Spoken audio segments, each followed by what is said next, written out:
1.5 ತಿಂಗಳಿಗೆ ಈ ಕತೆ. ಇನ್ನು ಟರ್ಕಿಗೂ ಕೂಡ ಭಾರತ ಸರಿಯಾದ ಶಾಕ್ ಕೊಟ್ಟಿದೆ.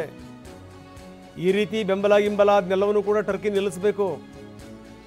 ಆವಾಗ ಮಾತ್ರ ನಿಮ್ಮ ಮೇಲೆ ಹಾಕಿರುವಂಥ ನಿರ್ಬಂಧ ತೆರವು ಮಾಡ್ತೀವಿ, ಇಲ್ಲ ಅಂದರೆ ಇಲ್ಲ. ಹೀಗೆ ಪಾಪಿಗಳಿಗೆ ನೀವು ಬೆಂಬಲ ಕೊಡ್ತಾ ಇರಿ, ನಮ್ಮದೇನು ಅಭ್ಯಂತರ ಇಲ್ಲ. ಯಾವಾಗ ನಿಲ್ಲಿಸ್ತಿರೋ ಆವಾಗ ನಿಮ್ಮ ಜೊತೆಗೆ ನಮ್ಮದು ಮಾತುಕತೆ, ವ್ಯಾಪಾರ, ವ್ಯವಹಾರ, ವಹಿವಾಟು ಶುರುವಾಗುತ್ತೆ. ಇಲ್ಲ ಅಂದರೆ ಇಲ್ಲ.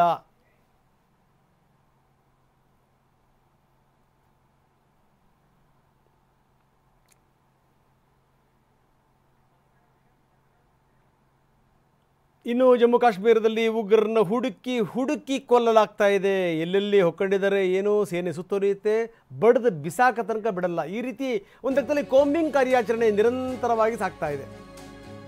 ಸೇನೆ ಬೇಟೆ ಮುಂದುವರಿದ. ಕಂಗ್ರ್ಯಾಚುಲೇಷನ್ಸ್. ಯಾರು ಹುಡುಗ? ಮದುವೆ ಅಲ್ಲ, ಬಿಸ್ನೆಸ್ ಸ್ಟಾರ್ಟ್ ಮಾಡ್ತಾ ಇದ್ದೀನಿ. ಹೌದಾ? ಹೇಗೆ? Boss Vala. B the boss. ಇದೆ ಜಮ್ಮು ಕಾಶ್ಮೀರದಲ್ಲಿ ಯಾರ್ಯಾರು ಅಡಗಿ ಕೂತ್ಕೊಂಡಿದ್ದಾರೆ ಅವ್ರನ್ನ ಹುಡುಕಿ ಕೊಲ್ಲಲಾಗ್ತಾ ಇದೆ. ಕಿಶ್ವಾರ ಗಡಿಯಲ್ಲಿ ಸೇನೆ ಗಸ್ತು ತಿರುಗ್ತಾ ಇದೆ. ಕಿಶ್ವಾರ್ನಲ್ಲಿ 2 LET ಉಗ್ರರು ನಿನ್ನೆ ಫಿನಿಶ್ ಆಗಿದ್ದಾರೆ. ಎಲ್ಲೆಲ್ಲಿ ಹೊಕ್ಕೊಂಡಿರ್ತಾರೆ ಅಲ್ಲೆಲ್ಲ ಸೇನೆ ನುಗ್ಗುತ್ತಾ ಇದೆ, ಬಡ್ದು ಬಿಸಾಕ್ತಾ ಇದೆ.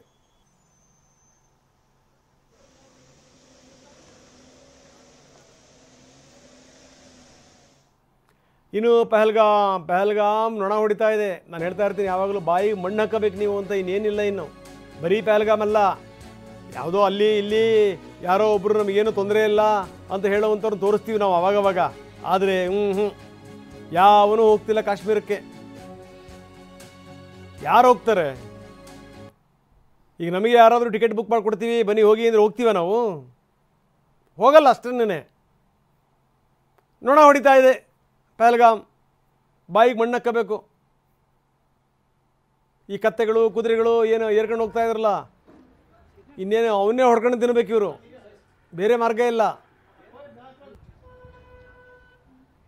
ಯಾವಾಗ ಪ್ರವಾಸಿಗರ ಮೇಲೆ ಕೈ ಎತ್ತುವಷ್ಟರ ಮಟ್ಟಿಗೆ ಉಗ್ರಗಾಮಿಗಳು ಹೋಗ್ತಾರೆ, ಆ ಉಗ್ರಗಾಮಿಗಳಿಗೆ ಸ್ಥಳೀಯರು ನೆರವನ್ನು ಕೊಡ್ತಾರೆ, ಅಲ್ಲಿಗೆ ಕ್ಲೋಸ್, ಫಿನಿಶ್.